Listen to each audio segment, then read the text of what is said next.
First, luwagan muna natin sa clutch cable. Yung clutch cable ko ay hindi na stock, pang Shogun na ho yan. So, pwede sa ating mga Shogun para mas malambot yung ating clutch. So, pwede natin hugutin yung clutch arm na yan. So, ibalik lang natin yung mga paps yan. May washer yan. Hindi ko na tinanggal dahil maigpit yan mga paps. Pero madali naman, pwede naman tanggalin. Yan, kick mga paps. Tanggalin natin yung kick. Size 12 para sa mga stock natin kick. Yung kick ko mga paps, aftermarket na pala yan. 350 lang yan mga paps. 350 na madaling masira.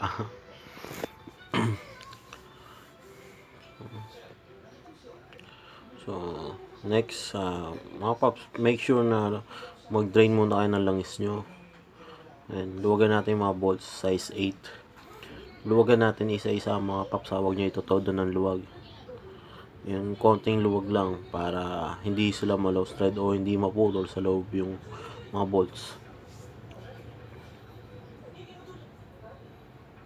Pagkatapos mga paps, pwede natin luwag. Pagkatapos natin maluwagan lahat ng pwede natin luwagan ng todo mga paps para hindi sila ma-loose thread. Ngayon, mga paps nga pala, yung ipapalit nating lining is original dapat para hindi siya mabilis mag-slide. Pwede rin yung Suzuki X4 mga paps, kung walang budget pwede din. Maganda rin yung performance na Suzuki X4 mga paps, o rig na Suzuki X4. Yung radar ko nga pala paps, first gen, lolo na po yan, 2005. And mga paps, daan-daan lang natin luwagan yan. Wala nang langis yan dahil na drain ko na konti ng lalabasan mga paps. Yan, madaling maputol yung mga bolt na yan mga paps sa oil filter cover. Kaya daan-daan natin at ingatan. May spring sa may oil cover mga paps ha. Huwag yung kaalmutan, may spring doon para siya yung tutulak sa ating oil filter. Hugutin lang natin mga paps. Kung may hirap hugutin, pwede nyo gamitan ng mallet. Daan-daan yung pukpukin lang mga paps. Yung kulay dilaw na parang gear, ayun yung oil pump natin mga paps ha. So luwagan natin yung bolt sa clutch spring, size 8 pa rin mga paps. Ayun yung mga paps, sa clutch spring natin. Siya din yung humahawak sa ating clutch lining or siya yung naglalak. Luwagan natin dahan-dahan mga paps ha. Dapat pantay. Kasi pag di pantay, may tendency mag-i-slide pa rin ang ating Raider 150.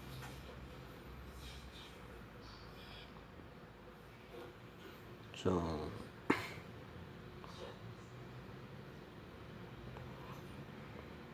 mga paps nga pala, yung side gasket natin, minsan naiiwan sa ating crankcase, minsan napupunit. So, make sure may reserba na kayo para magamit nyo. Pwede rin naman triban, kaso nagbabara kasi yun sa ating oil pump. So, pumili na kayo ng orig na side gasket. Yan, tanggalin natin yung mga paps yun. Tanggalin yung clutch spring. So, hugutin natin yung mga paps. Yan.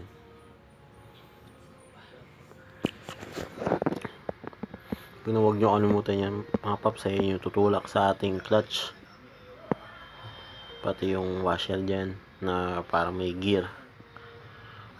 Check nyo muna mga paps kung may alog yung inyong clutch housing.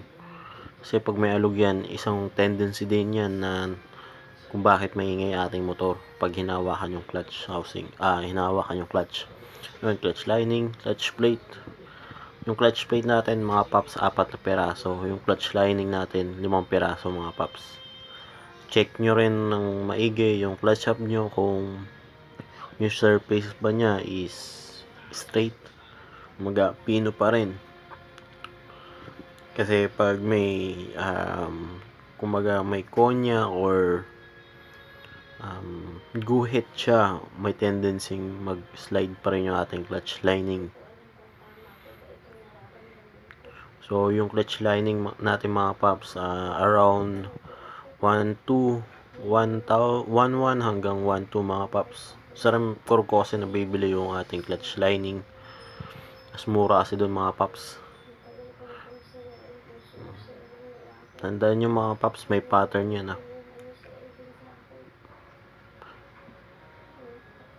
Unang-una muna natin ipasok yung clutch lining mga paps. Sumunod, clutch plate, alternate mga paps.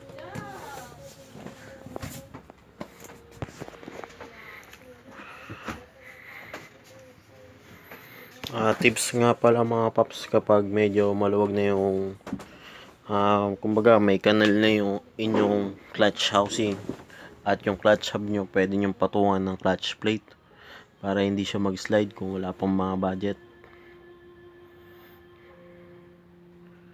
So nga pala mga paps, yung Suzuki X4 mga paps, pwede yung clutch lining nun, yung stock dapat, para hindi siya mabilis mag-slide. Yung Suzuki X4 is nasa 500 lang mga paps, mas mura yun kaysa sa stock ng Raider 150, pero sukat na sukat yung mga paps. Ayun yung gamit ko.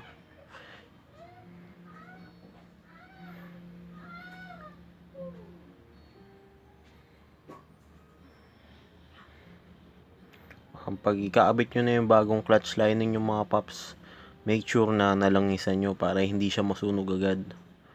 And ipapasok nyo lang yung mga paps doon sa may butas para ayan, check nyo muna mga paps.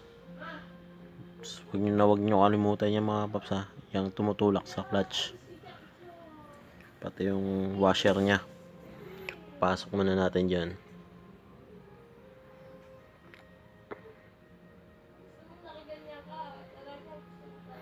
Tapos ibabalik na rin natin ulit yung ating clutch spring. Diyan nakalagay yung clutch spring natin mga paps.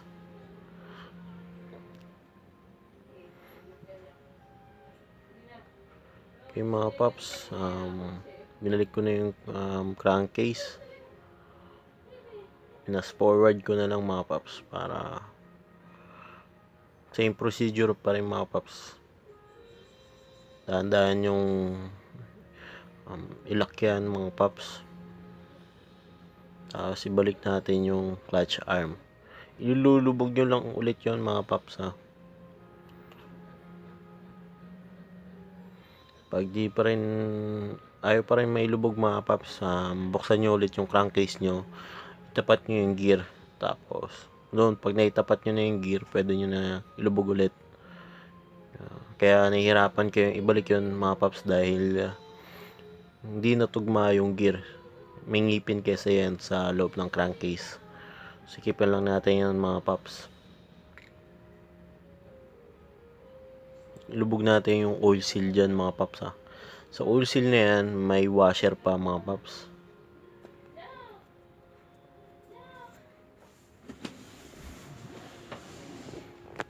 Kung may mapapansin mga paps, yung Raider ko is crankcase niya is pang reborn. Pero yung motor ko mga paps, first gen 2005, lolo na po yan. And ever since mga paps, ang gamit ko ay pang Suzuki X4 na lining kasi mas mura siya mga paps. Okay din ang performance niya. So, same procedure, balik natin yung kick natin. Pagpasensyahan nyo ng mga paps, wala akong rubber mallet, kaya ayun yung ginamit ko, mga pang pukpok.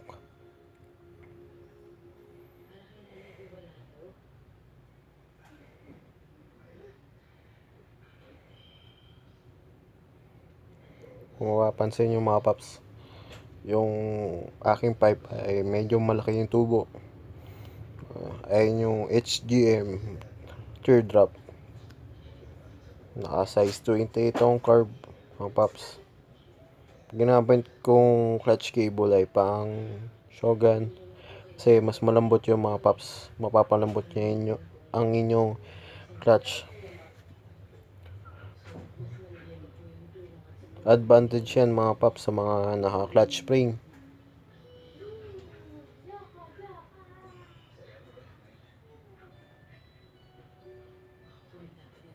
Lugan lang, sikipan lang natin yung mga paps.